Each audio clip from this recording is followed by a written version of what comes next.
एक समय की बात है, एक नगर में एक व्यापारी रहता था। वह अपने और अपने परिवार के भरण पोषण के लिए नमक का व्यापार करता था। उसके परिवार में उसकी पत्नी और 2 पुत्र थे। व्यापारी के दोनों पुत्रों का स्वभाव एकदम विपरीत था। जहाँ एक ओर उसका बड़ा पुत्र बहुत ही संकोची और शर्मीले स्वभाव का था, उसे किसी से बात करने में भी शर्म आती थी। वहीं उसका छोटा पुत्र बहुत ही बहिर्मुखी और खुले स्वभाव का था। वह किसी के भी सामने अपनी बात कहने में संकोच नहीं करता था। लोग अक्सर बड़े पुत्र को भोला और बेवकूफ़ समझते थे और कई बार तो लोग उसके इस भोले और संकोची स्वभाव का फायदा भी उठा लेते थे, लेकिन वह पलटकर कभी किसी को कुछ नहीं कहता था। व्यापारी अपने पुत्र के ऐसे स्वभाव के कारण उस पर बहुत अधिक नाराज रहता था। ठीक से बातचीत ना कर पाने और शर्मीले स्वभाव के कारण व्यापारी ने कई बार अपने बड़े पुत्र की पिटाई भी कर दी थी। हालांकि बार बार उस पर गुस्सा करने और पीटने की वजह से व्यापारी के बड़े पुत्र का स्वभाव सुधरने की बजाय और खराब हो गया था। अब शर्म और संकोच के साथ साथ उसके अंदर डर भी बैठ गया था। आत्मविश्वास की कमी की वजह से बड़ा पुत्र बचपन से ही बहुत अधिक परेशान रहने लगा था। अपने डर की वजह से वह परीक्षा में याद किए हुए प्रश्नों के उत्तर भी भूल जाता था और उन्हें लिख नहीं पाता था। इस कारण उसकी शिक्षा भी ठीक ढंग से पूरी नहीं हो पाई। बड़ा पुत्र जब बड़ा हो गया तो व्यापारी ने उसे अपने साथ व्यापार में हाथ बटाने के लिए कहा। अपने पिता के प्रति डर के कारण वह व्यापार में उनका हाथ बटाने के लिए तैयार हो गया, लेकिन वह व्यापार में कई बार ऐसी गलतियां कर देता था जिससे व्यापारी उस पर बहुत अधिक क्रोधित हो जाता था। एक दिन की बात है, व्यापारी किसी काम से शहर गया हुआ था और उस दिन दुकान पर उसका बड़ा पुत्र बैठा हुआ था। तभी कुछ लोग आए और उन्होंने बड़े पुत्र से कहा कि हमें तुम्हारे पिता ने भेजा है और उनका यह संदेश है कि इस समय दुकान में जितनी भी नमक की बोरियां रखी हुई है वह सब हमें दे दो। तुम्हारे पिता ने नमक की सभी बोरियों को शहर मंगवाया है। व्यापारी का पुत्र उनसे प्रश्न पूछने की हिम्मत जुटा ही रहा था कि वे दोनों आदमी दुकान के अंदर घुस गए और वहां जितनी भी नमक की बोरियां रखी हुई थी उन सबको अपनी गाड़ी में रखा और लेकर जाने लगे। व्यापारी के पुत्र ने उन्हें रोकने का प्रयास किया, लेकिन संकोच और डर के कारण वह उनसे कुछ नहीं कह पाया। उसने मन ही मन सोचा कि अगर मैं इन्हें नमक ले जाने से रोकता हूँ तो पिताजी मुझ पर नाराज होंगे। कुछ दिनों बाद जब व्यापारी शहर से वापस आया तो दुकान को खाली देखकर उसने अपने पुत्र से पूछा, नमक की बोरियां कहाँ गई? यह दुकान इतना खाली खाली क्यों है? तब बड़े पुत्र ने सहमी हुई आवाज में कहा, कुछ लोग दुकान पर आए थे और उन्होंने मुझसे कहा कि आपने नमक की सारी बोरियों को शहर मंगवाया है, और फिर वह दुकान की सारी बोरियों को निकाल कर लेकर चले गए। यह सुनते ही व्यापारी ने अपना सिर पीट लिया। उसने पुत्र को दुकान से धक्का देकर बाहर निकालते हुए कहा, मंदबुद्धि, तू मूर्ख का मूर्ख ही रह जाएगा। वे लोग तुझे बेवकूफ़ बनाकर सारा सामान लूट ले गए। तूने मेरा बहुत भारी नुकसान करवा दिया। अब यहाँ से चला जा और घर वापस मत आना। अगर तू वापस आया तो मैं मार मार कर तेरी खाल उधेड़ लूँगा। व्यापारी का पुत्र इस घटना से बहुत दुखी हुआ। एक बार फिर उसके संकोची स्वभाव की वजह से उसके पिता उस पर और अधिक नाराज हो गए थे और साथ ही व्यापार में इतना भारी नुकसान हो गया था। उस समय नगर के कई लोग व्यापारी के पुत्र पर हंस रहे थे और उसका मजाक उड़ा रहे थे, जिससे उसे खुद पर बहुत अधिक शर्मिंदगी महसूस हो रही थी। यही वह समय था जब उसने मान लिया कि अब उसका कुछ नहीं हो सकता। वह हमेशा मूर्ख का मूर्ख ही रह जाएगा और इस समाज में रह रहे लोगों के साथ कदम से कदम मिलाकर कभी नहीं चल पाएगा। यही सब सोचता हुआ व्यापारी का पुत्र नगर से बाहर आ गया और एक नदी के किनारे बैठकर रोया। गहरे पानी को देखकर उसके मन में विचार आया कि अब उसके जिंदा रहने का कोई फायदा नहीं है। उसने निश्चय कर लिया कि आज इस नदी में डूबकर वह खुद को समाप्त कर लेगा। असफल जीवन जीने से अच्छा है कि वह खुद को समाप्त कर ले। उसने जैसे ही नदी में छलांग लगाई और डूबने लगा तो उसी नदी में स्नान कर रहे एक बौद्ध भिक्षु ने उसे बचा लिया और नदी से निकालकर बाहर ले आए। व्यापारी का पुत्र बौद्ध भिक्षु पर नाराज होने लगा और कहने लगा कि आपने मुझे क्यों बचाया, मैं इस असफल जीवन को नहीं जीना चाहता। बौद्ध भिक्षु ने उसे समझाते हुए कहा कि जीवन एक ही बार मिला है और अगर तुम जीवित ही नहीं रहोगे तो असफलता को खत्म करके सफल कैसे बनोगे। तब व्यापारी के पुत्र ने कहा कि मेरे जीवन में बहुत अधिक समस्याएं हैं और यह समस्याएं मेरे शर्मीले और संकोची स्वभाव की वजह से है। मैंने अपने डर और संकोच की वजह से अपने पिता का भारी नुकसान करवा दिया है। मैं एक अच्छा पुत्र नहीं हूँ। अपने भयभीत स्वभाव के कारण मैं ठीक से शिक्षा भी ग्रहण नहीं कर सका। सारे नगरवासी मुझे मूर्ख समझते हैं। क्या किसी मूर्ख को इस दुनिया में जीने का अधिकार है? तब बौद्ध भिक्षु ने कहा कि तुम्हारे इस प्रश्न का उत्तर तो मेरे गुरु ही देंगे। चलो मैं तुम्हें अपने गुरु के पास ले चलता हूँ। व्यापारी के पुत्र ने कहा वह किसी से बात नहीं करना चाहता। आज वह अपना जीवन समाप्त करके ही मानेगा। किंतु बौद्ध भिक्षु के बार बार समझाने पर वह उनके साथ चलने और उनके गुरु से मिलने को तैयार हो गया। बौद्ध भिक्षु व्यापारी के पुत्र को आश्रम की ओर लेकर गए। वहां पर व्यापारी के पुत्र ने देखा कि एक महात्मा पेड़ के नीचे ध्यान मग्न अवस्था में बैठे हुए हैं। तभी बौद्ध भिक्षु ने उन महात्मा की ओर इशारा करते हुए कहा, ये हमारे गुरु महात्मा बुद्ध हैं।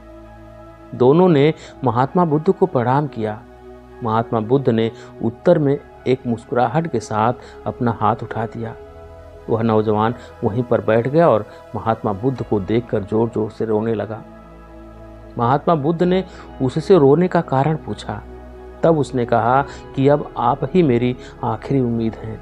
यदि आप मेरी समस्या का समाधान नहीं करेंगे तो मेरा यह जीवन समाप्त हो जाएगा। महात्मा बुद्ध ने व्यापारी के पुत्र से उसकी समस्या बताने को कहा। तब उसने बताया कि किस प्रकार वह बचपन से ही शर्मीले और अंतर्मुखी स्वभाव का है। इस कारण लोग उसे मूर्ख समझते हैं और उसके पिता भी उससे नफरत करते हैं। तब महात्मा बुद्ध ने युवक को शांत कराते हुए कहा कि मेरे पास तुम्हारी समस्या का समाधान है, जिसके बाद तुम्हारा जीवन बहुत ही आसान हो जाएगा। युवक ने खुश होते हुए पूछा, क्या सच में ऐसा हो सकता है?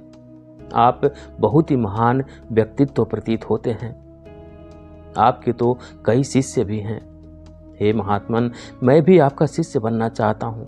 क्या आप मुझे अपने शिष्य के रूप में स्वीकार करेंगे? महात्मा बुद्ध ने कहा कि हाँ, अवश्य। उस युवक ने कहा, ठीक है गुरुदेव, अब आप मुझे वो उपाय बताइए जिससे कि मेरा जीवन बदल जाए।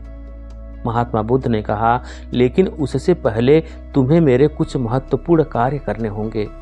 अगर तुम मेरे यह कार्य कर दो तब मैं तुम्हें कुछ ऐसे उपाय बताऊंगा जिससे तुम्हारे जीवन में सब कुछ ठीक हो जाएगा और तुम्हारे पिता भी तुमसे प्रसन्न रहेंगे। महात्मा बुद्ध ने आगे कहा, आज से ठीक 3 दिन बाद मैं तुम्हें ऐसे उपाय बताऊंगा जिससे तुम्हारा जीवन पूरी तरह से बदल जाएगा। लेकिन इन 3 दिनों तक तुम्हें मेरे सभी कार्य करने होंगे। मैं जैसा कहूँगा अगर तुम ठीक वैसा ही कार्य करने में सफल रहे तो 3 दिन बाद तुम्हारा जीवन बदल जाएगा। तुम्हारा पहला दिन कल से शुरू होगा। अभी जाओ और जाकर आश्रम में ही आराम करो। अगले दिन की सुबह होते ही व्यापारी का पुत्र महात्मा बुद्ध के पास पहुंचा और बोला, हे गुरुदेव, मुझे पहले दिन का कार्य बताइए। तब महात्मा बुद्ध ने कहा कि आज तुम्हें 20 अजनबी व्यक्तियों से बात करनी है और उनका हाल जानना है। इसका लेखा जोखा शाम तक लेकर आ जाना। व्यापारी के पुत्र को अंदर से बहुत डर महसूस हुआ, लेकिन उसने महात्मा बुद्ध को हाँ कह दिया। फिर वह निकल पड़ा 20 अजनबी लोगों से बातचीत करने के लिए। शुरू में तो उसे बहुत अधिक संकोच लग रहा था। कई लोग तो उसे डांट कर भगा भी देते थे, लेकिन उसके सामने अपना जीवन बदलने का यही एकमात्र उपाय था।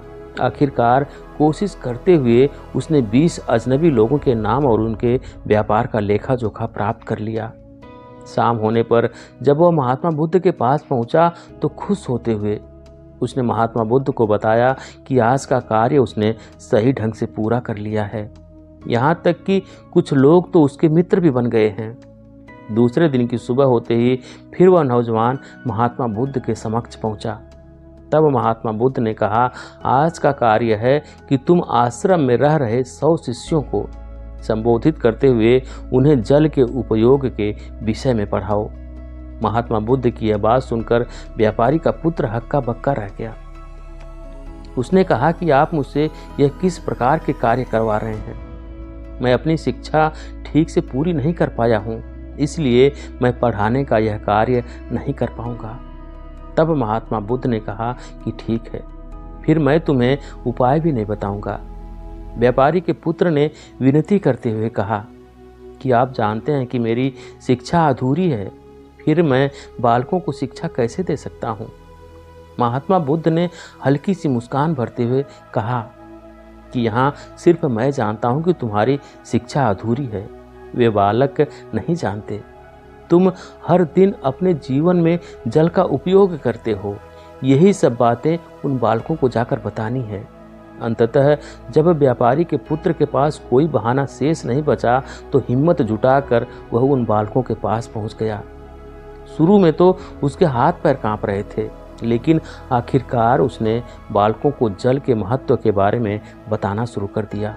उसने बालकों को जल की 5 विशेषताएं बताई और जल्दी से वहां से भाग आया। महात्मा बुद्ध के पास पहुंचकर उसने बताया कि बहुत अधिक डर लग रहा था, किंतु मैंने बालकों को जल की 5 विशेषताएं बता दी है।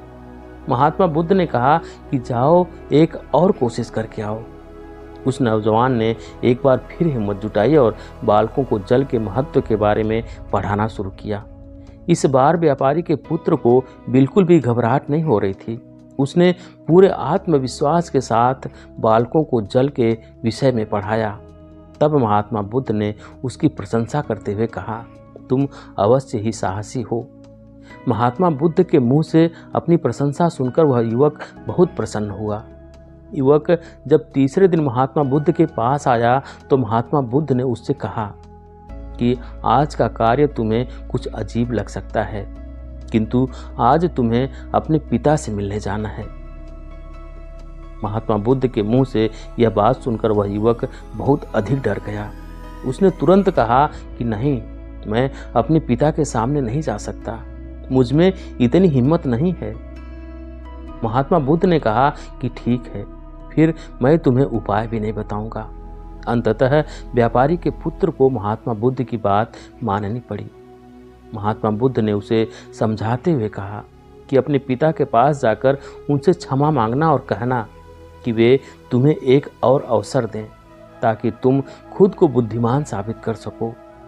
महात्मा बुद्ध के कहे अनुसार उस युवक ने पूरे आत्मविश्वास के साथ अपने पिता का सामना किया और उनसे क्षमा मांगी। आखिरकार व्यापारी ने अपने पुत्र को क्षमा कर दिया और उसे एक और अवसर देने के लिए तैयार हो गया। व्यापारी का पुत्र महात्मा बुद्ध के पास आया और उस उपाय के बारे में पूछने लगा जिसे महात्मा बुद्ध ने 3 दिन बाद बताने का वचन दिया था। तब महात्मा बुद्ध ने मुस्कुराते हुए कहा कि तुमने स्वयं ही अपना उपाय खोज लिया है। तुम किसी से बात नहीं कर पाते थे, संकोची और शर्मीले थे। यह सब तुम्हारे मन में बैठा हुआ डर था और तुमने जैसे ही उस डर का सामना किया वह खत्म हो गया। जीवन में तुम्हें जिस भी काम से डर लगे उस काम को करना शुरू कर दो, डर स्वयं ही समाप्त हो जाएगा। अब वह युवक समझ चुका था कि महात्मा बुद्ध क्या बताना चाह रहे हैं। उसने महात्मा बुद्ध को धन्यवाद किया और उसने वादा किया कि वह जीवन में सफल होकर दिखाएगा। तो ये थी आज की कहानी दोस्तों। आपको कैसी लगी कमेंट करके ज़रूर बताएं। वीडियो को लाइक करें, शेयर करें और चैनल पर अभी तक नए हैं, चैनल को सब्सक्राइब नहीं किया तो प्लीज़ चैनल को सब्सक्राइब करें, बेल आइकन भी प्रेस कर लें ताकि आने वाली सभी वीडियो का नोटिफिकेशन सबसे पहले आपको मिले।